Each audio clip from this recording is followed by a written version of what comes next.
নমস্কার, স্বাগত সবাইকে আবার অঞ্জনের জগতে। আজ আছি এসকেলেটেড ওয়েলথে, আবার আছি আমরা কল্লোল বাবুর সঙ্গে। নমস্কার। নমস্কার অঞ্জন। নমস্কার আপনাদেরকে। আচ্ছা, কল্লোল বাবু, একটা খুব রেলিভেন্ট একটা প্রশ্ন নিয়ে আমার মাথায় এসেছিল, দর্শক বন্ধুরা আমার সঙ্গে হয়তো একমত হবেন। এখন যা দিনকাল পড়েছে বিগত 2-3 বছর ধরেই দেখুন, আর স্পেশালি আমি বলবো লাস্ট 1 বছর 6 মাস, একটা ইকোনমিক্যাল প্রবলেম, টার্ময়েল বলুন বা যুদ্ধ, সবকিছু নিয়ে তো চলছে, জিনিসপত্রের মূল্য বৃদ্ধি। ঠিক। অথচ কিছু কিছু শ্রেণীর কিছু কিছু জায়গাকার লোকেদের কিন্তু স্যালারিটা ইনক্রিজ করছে। এবার মধ্যবিত্ত বাঙালি পরিবার, একটা সময় আমরা দেখতাম যে তারা যেটা এক্সট্রা পাচ্ছে বা পুজোর সময় যে বোনাসটা পাচ্ছেন, বাকি সবার জামা কাপড় কেনা টেনার পরেও যে হাতে যেটা থাকতো, বা ধরুন ওই যে এলটিএ মানে লিভ ট্রাভেল অ্যালাউন্স যেটা পেতেন, সেগুলোকে জমিয়ে, বা হয়তো কোনো দোকানে প্রত্যেক মাসে মাসে একটা সোনার দোকানে টাকা জমিয়ে বাকি ওই একটা না দুটো ইনস্টলমেন্ট ওনারা দিতেন, ফ্রি পেতেন। তো সোনার গয়না কেনা বা রূপোর কিছু কেনা, এটার প্রবণতাটা কিন্তু আমরা যা দেখছি গত বছর থেকেই কমেছে। আর ইভেন আপনি নিশ্চয়ই আমার সঙ্গে একমত হবেন অজয়বাবু, যে জমিতে ইনভেস্টমেন্ট বা ফ্ল্যাটে ইনভেস্টমেন্টও কিন্তু লোকেরা কিছু একটা শ্রেণীর লোক কিন্তু একটু ভয় পেয়ে দেয়, স্কেপটিক্যাল। তাহলে মধ্যবিত্ত বাঙালি পরিবার বা একটু উচ্চ মধ্যবিত্ত বাঙালি পরিবার কিসে ইনভেস্ট করবে? কারণ গোল্ড, সিলভার এগুলো তো খুব অসম্ভব অবস্থা, even for that matter mutual fund. একদম 2 বছরে মাইনাস রিটার্ন।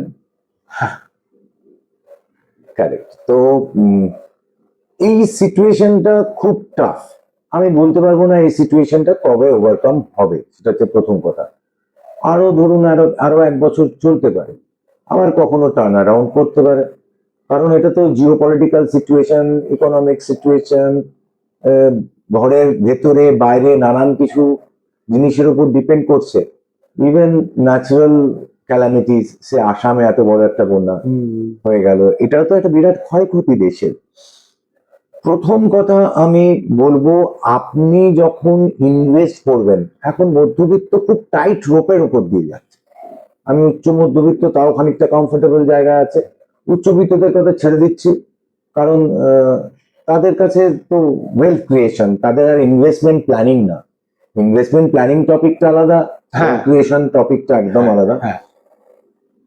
আমার কথা হচ্ছে, আপনাকে আগে ভাবতে হবে আপনি যে টাকাটা ইনভেস্ট করছেন কতদিন হোল্ড করতে পারবেন।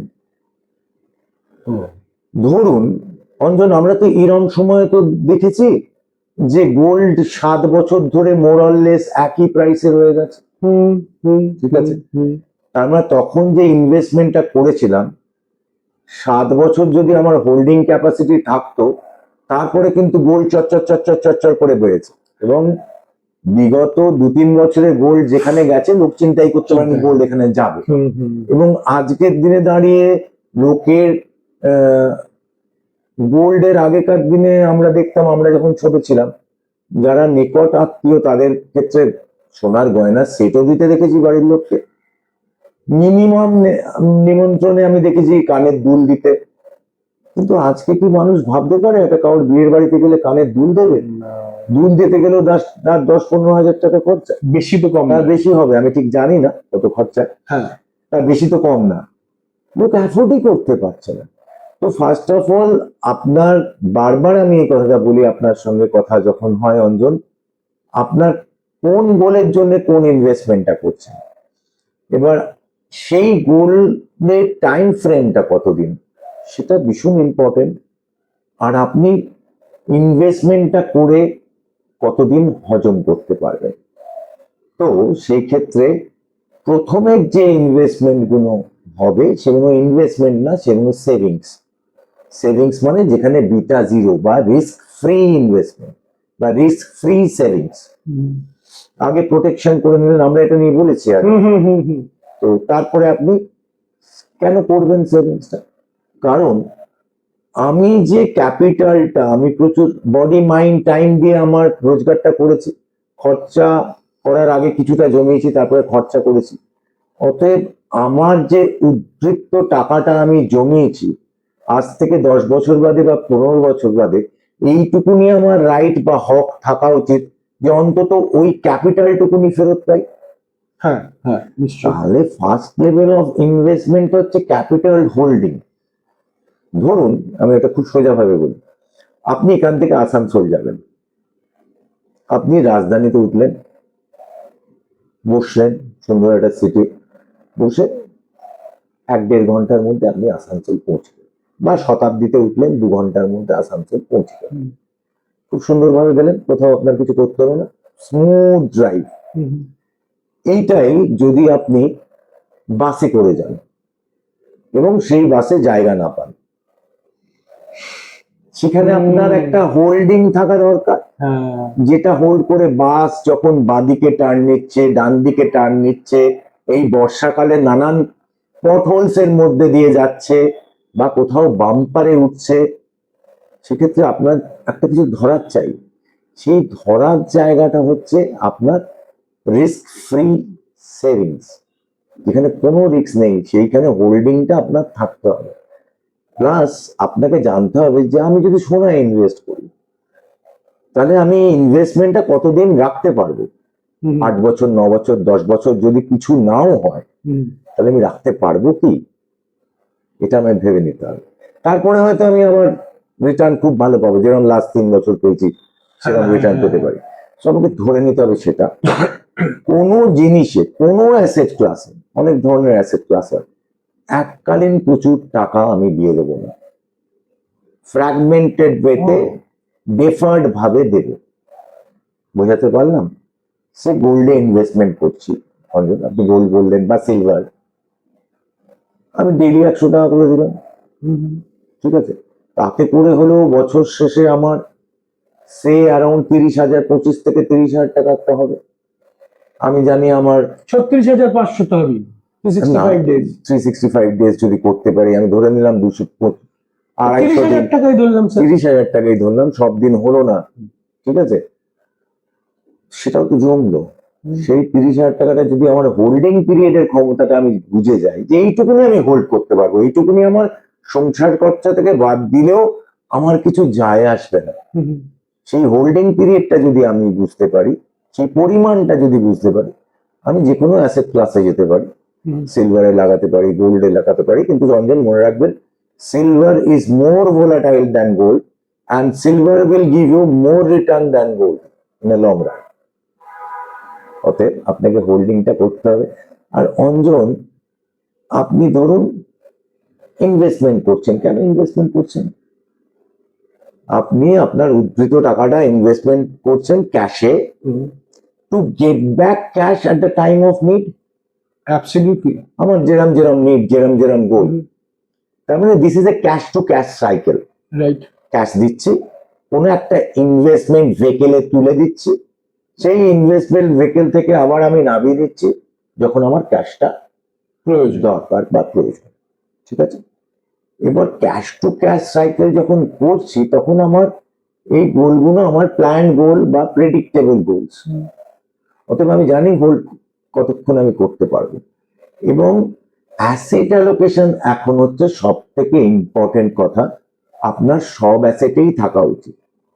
ইভেন কি অনেক অনেক অ্যাডভাইজার বলেন ইন্স্যুরেন্সের যেসব গ্যারেন্টেড প্রোডাক্ট আছে সেগুলো লস, কারণ 6 থেকে 7% বেশি দিতে পারে না এবং ইনফ্লেশনে খেয়ে যাবে টাকাটা। কিন্তু আপনার কিছু টাকা তো গ্যারেন্টেড রিটার্নে থাকা উচিত, সেইটুকুনি করুন না। আপনি সিলভারে করুন, গোল্ডে করুন, মিউচুয়াল ফান্ডে করুন। না, আমরা কিন্তু ধরুন একটা মধ্যবিত্ত বাঙালি পরিবারের ধরুন সারা সারা মাসে হয়তো সে দেখছেন যে তিনি হয়তো ধরুন বাড়ির যিনি স্ত্রী মানে বাড়ির যিনি বউ, গৃহকর্ত্রী যাকে আমরা বলি, তিনি হয়তো দেখলেন যে 3,000 টাকা বাঁচাতে পারছেন বা 4,000 টাকা বাঁচাতে পারছেন বা কোনো মাসে হয়তো 2,500 টাকা বাঁচাতে পারছেন। সেই ইনভেস্টমেন্টটাও এরকম ভাবে কি মিউচুয়াল ফান্ডে করা যেতে পারে? হ্যাঁ, একদম করে দিতে পারে, কোনো অসুবিধা নেই। আপনি 500 টাকার একটা এসআইপি করে দিন। আপনি যখন দেখছেন মিনিমাম উদ্বৃত্ত আপনার 2,000 টাকা থাকছে বা 1,000 টাকা থাকছে, আপনি 500 টাকা মিউচুয়াল ফান্ডে ফেলুন, 500 টাকা গোল্ডে ফেলুন, কোনো অসুবিধা নেই, এককালীন ফেলুন। যে মাসে যেরকম হবে করেন, বা 500 টাকার একটা এসআইপি করে দিন, হ্যাঁ 500 টাকার একটা এসআইপি করে দিন। একদম চুপচাপ কিছু না করার থেকে কিছু করা তো ভালো, something is better then nothing. কিন্তু আমরা ওই নাথিং এর পর মানে পথটাকেই চুজ করি যে এইটুকুনি জমি আর কি হবে। এবং যে কোনো ইনভেস্টমেন্ট এখন করুন না কেন, এবং এখানে অ্যাসেট ক্লাসটা খুব ইম্পর্টেন্ট। আপনি ইকুইটিও করুন। আপনি এখন কিছু ব্যাংকের শেয়ার, নাম করতে পারছি না, নাম করা বারণ বলে, না না আমরা করবো না। অল টাইম লো যাচ্ছে, একটা দুটো কিনে রাখুন না। আপনার 2,500 টাকা বেঁচেছে, আপনি ওই ব্যাংকের একটা স্ক্রিপ্ট কিনে রাখুন, কোনো অসুবিধা নেই, একটা কিনতেই পারেন, যেটার দাম হয়তো এখন 750-800 টাকা যাচ্ছে, অল টাইম লো, একটা কিনুন। আচ্ছা, আপনি যারা ধরুন প্রাইভেট ইকুইটি, যারা এখনো প্লেসমেন্ট হয়নি, সে আমি নামটাই করছি এনএসি, ন্যাশনাল স্টক এক্সচেঞ্জ, তার একটা মিনিমাম লট সাইজ হয়, সেটাতে কিছু টাকা ইনভেস্ট করে দিন, কখনো 5-6 হাজার টাকা থাকবে। এনএসি তো লিস্টেড হবেই, এনএসি তো গ্যারেন্টেড। এবার মিউচুয়াল ফান্ড এসআইপি করুন 500 টাকা, 500 টাকা সোনা কিনে নিন। এবার দেখুন 2,000, 2,500, 3,000 তো আমি জমি কিনতে পারবো না। এবং জমি কেনাতে, জমিতে আপনার ম্যাক্সিমাম রিটার্ন আসবে, কিন্তু জমি কেনাতে অনেক রিস্কও ইনভলভ হবে। 7-8 রকম রিস্ক আছে, আমরা একদিন আলোচনা করব জমি কেনার কি কি রিস্ক, ওটা নিয়ে একটা আলাদা এপিসোড আলাদা এপিসোড করবো। তো জমি না কিনে এবার ফ্ল্যাটের রিটার্ন খুব একটা বেশি না, জমির অনেক বেশি, জমির অনেক বেশি, এবং ন্যাশনাল হাউজিং ব্যাংকে গেলেই আপনি দেখতে পারবেন ফ্ল্যাটের রিটার্ন কত, 7-8% এর বেশি হয় না। আর রেন্টাল ইনকাম আপনার 3% এর বেশি আসে না, যদি না commercial property. Right sir. Commercial property হলে it can go up to 10-12%। So আপনি নিজের সাধ্যের মধ্যে একটা রেকারিং ডিপোজিট খুলে নিন না ব্যাংকে, ওখানে রিস্ক নেই। প্রত্যেক মাসে 300-400 টাকা রেকারিং করুন, পুজোর সময় এককালীন টাকা পাবেন, সেটা দিয়ে একটা কাজ করুন। কিন্তু কিছুই যদি না রাখেন, আমি তো বুঝতে পারছি না এটা উত্তরোত্তর ভালো হবে না উত্তরোত্তর খারাপ হবে, কি জায়গায় বা এই মানে একই প্লেন ল্যান্ডে চলবে কিনা। সেই জন্য আমার সব অ্যাসেট ক্লাসে সামান্য সামান্য টাকা ইনভেস্ট করে রাখা উচিত। একটা অ্যাসেট ক্লাস যদি পারফর্ম না করে, আর একটা অ্যাসেট ক্লাস করবে, এবং এই অ্যাসেট অ্যালোকেশনটা করতে পারলে প্রপারলি অ্যাডভাইজার, আপনার যিনি অ্যাডভাইজার আছে তার সঙ্গে কথা বলুন, তিনি নিশ্চয়ই আপনাকে ঠিক পথ দেখাবেন। এবং কোয়ালিফাইড অ্যাডভাইজারের সঙ্গে কথা বলুন, যারা সিএফপি করা, সিএফএ করা, সেই ধরনের অ্যাডভাইজারদের সঙ্গে কথা বলুন, তাতে করে আপনার সুবিধা হবে, এবং তারা যে অ্যাডভাইসটা দেবেন সেইভাবে চলুন, অ্যাসেট অ্যালোকেশন প্রপারলি করুন, আপনার ঠিক টাকার গ্রোথ হবে। অসংখ্য ধন্যবাদ বাবু, আশা করি আপনাদেরও কিছুটা নলেজটা বাড়লো, যাকে বলে জ্ঞান বৃদ্ধি। ভেবেচিন্তে ইনভেস্ট করুন না, ছোট ছোট ইনভেস্টমেন্ট দিয়ে অনেক কিছু করা যায়। যেরকম বললেন কল্লোল বাবু যে 100 টাকা পার ডে বা মাসে 500 টাকা, খুব সুবিধাই হয় বোধ হয়। যাই হোক, আপনারা যারা প্রথমবার দেখছেন আমার এই চ্যানেলটিকে, অনুরোধ রইল সাবস্ক্রাইব করুন। করছেন, সত্যি করছেন, আমি সত্যি খুব হ্যাপি। আমি এটাই বারবার করে আমার দর্শকদেরকে নমস্কার জানিয়ে বলবো যে লাস্ট 1 মাসে যা সাবস্ক্রিপশন হয়েছে, আমি সত্যি খুব খুশি। আপনারা দেখছেন, ভালো লাগছে। আপনারা যারা দেখছেন তারা আরেকটু শেয়ার করুন, আরো ভালো লাগবে। লাইক করুন, শেয়ার করুন, কমেন্ট করুন, আর দেখতে থাকুন চ্যানেলটাকে। আবার ওনাকে নিয়ে ফিরে আসবো। অসংখ্য ধন্যবাদ স্যার। ধন্যবাদ অঞ্জন, আপনাকেও, দর্শকরা আপনাদের। নমস্কার।